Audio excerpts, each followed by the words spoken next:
Somewhere on Earth, right now, a quantum computer is sitting inside a machine colder than outer space. Not because it's dramatic, because it's fragile. And the most brutal truth about quantum computing is this: the hardest part isn't the math. It's keeping the hardware from forgetting what it is. That's why the field keeps face-planting on the same obstacle: scaling. Every time we try to scale, we don't get a computer, we get cryogenic spaghetti. Miles of wiring, insane engineering, and a system that starts to look less like a product and more like a haunted science fair project. Now here comes photonic quantum with the most emotionally dangerous sentence in tech. What if we don't need the fridge? What if qubits could live on chips? What if information could move as light? What if you could scale quantum the way we scale normal manufacturing? If that's true, the whole story changes. Not quantum is coming someday. I mean the actual bottleneck moves. But here's the reality filter. The universe doesn't do free lunches. Photonics doesn't remove the difficulty. It changes the villain. Instead of everything must be cold, the villain becomes loss. Photon loss. Missing photons. Invisible errors that multiply until your million-qubit dream turns into a million-qubit bill. So this episode is a claim audit.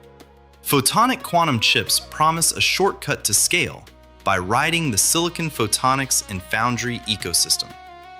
Quantum, for example, openly frames their path as photonic qubits plus high-volume semiconductor manufacturing aimed at fault tolerance at around the million-qubit scale.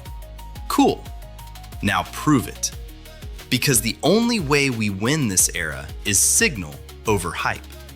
The fridge is not a detail. The fridge is the computer. Chapter 1: Quantum's Silicon Crisis.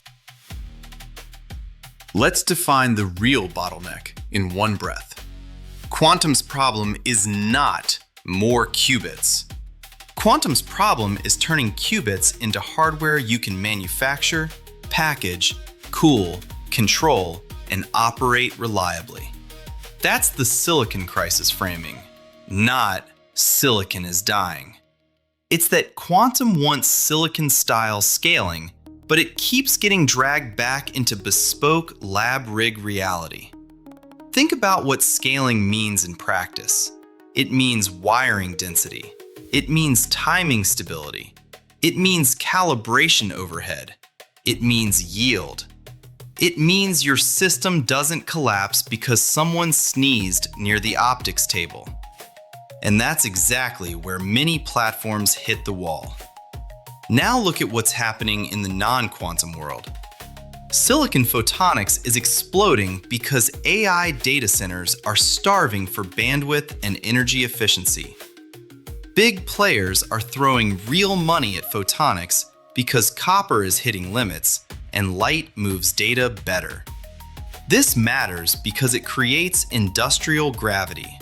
When an entire industry is investing in photonic packaging, alignment, testing, and manufacturing throughput, quantum photonics can potentially ride that wave. That's the evergreen angle. Even if specific companies change, the manufacturing leverage story stays relevant. But can ride the wave is not the same as will deliver fault-tolerant quantum. A supply chain can accelerate you, but it can't change physics. Chapter 2: The Photonics Cheat Code Claim. So what is the photonics pitch, cleanly stated? A photonic qubit encodes quantum information in properties of photons. Photons are naturally good at traveling through optical systems.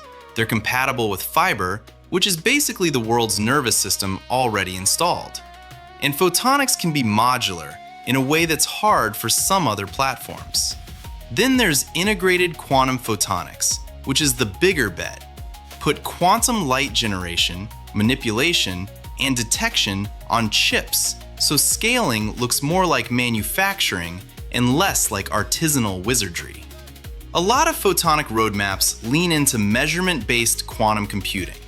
The basic idea is prepare a big entangled resource state, sometimes called a cluster state, then compute by measuring parts of it in the right way.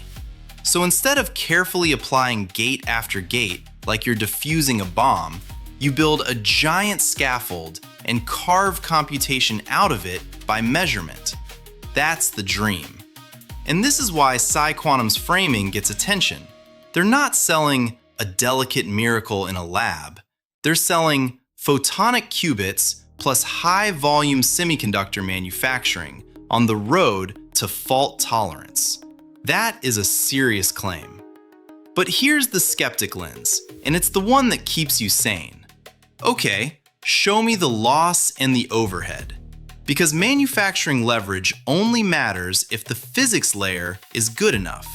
If your components are too lossy, too probabilistic, too hard to stabilize, then scaling doesn't save you. Scaling just gives you a larger, faster way to fail. If you can't write down the loss budget, you don't have a plan. You have a mood.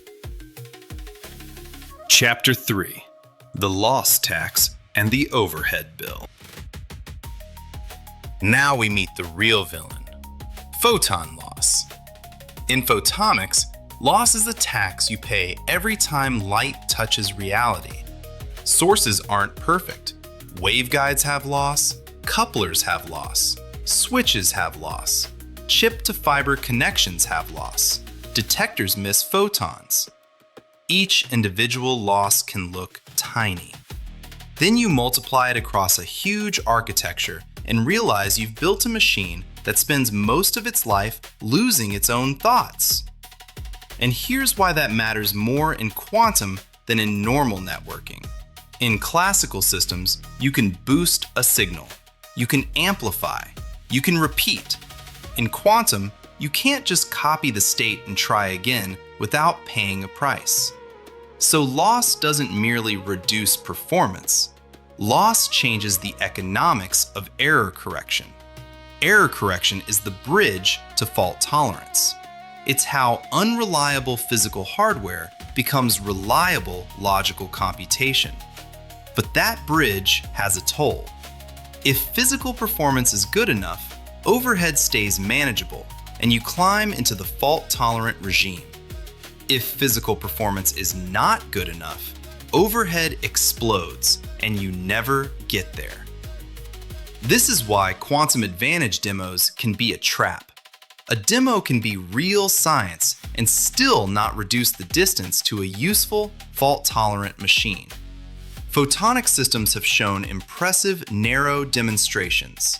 That's cool, but the question is always, does this upgrade into encoded and logical progress? And this is where error-resistant encodings, like GKP-style approaches, matter. They're an attempt to make the physical layer more forgiving so the error correction bill doesn't bankrupt the whole architecture. But we have to be strict here. An encoding milestone is not fault tolerance. It's a step toward fault tolerance. Loss is the tax. Error correction is the bill. Chapter 4: The Scoreboard That Ends the Hype. So here's the scoreboard. This is the part where hype goes to die, because scoreboards don't care about vibes. 1. Publishable loss budgets. Not, we have low loss. I mean numbers, per component, end to end, and how that maps into overhead. 2. Sources that behave. High purity, low noise, reliable emission. The closer you get to deterministic behavior, the less your architecture has to brute force reality. 3. Detectors that don't ruin the party. High efficiency, low dark counts, stable integration, scalable manufacturing. 4. Fast feed forward and switching that works at scale. Because measurement-based approaches often need rapid conditional operations, not "we'll fix it later" latency. 5. Encoded and logical progress with a trend line, not one heroic demo, repeatable improvement in logical error rates. 6. Manufacturable modules. If the thesis is Foundry leverage, show yields, packaging throughput, test infrastructure, repeatability. 7. Networking as a strength, not a distraction. Photonics really is strong in quantum communication, and metro-scale fiber networking demonstrations are a preview of what modular systems could look like. But it still has to connect back to computing, not just networking press releases. Now the update rules. If you hear, "we're winning the hardware war," be skeptical. If you see transparent loss budgets, overhead accounting, and encoded performance trending the right way, update fast. 1,000,000 qubits is a headline. 1,000,000 reliable qubits is a civilization event. Signal over hype. Subscribe to join the expedition.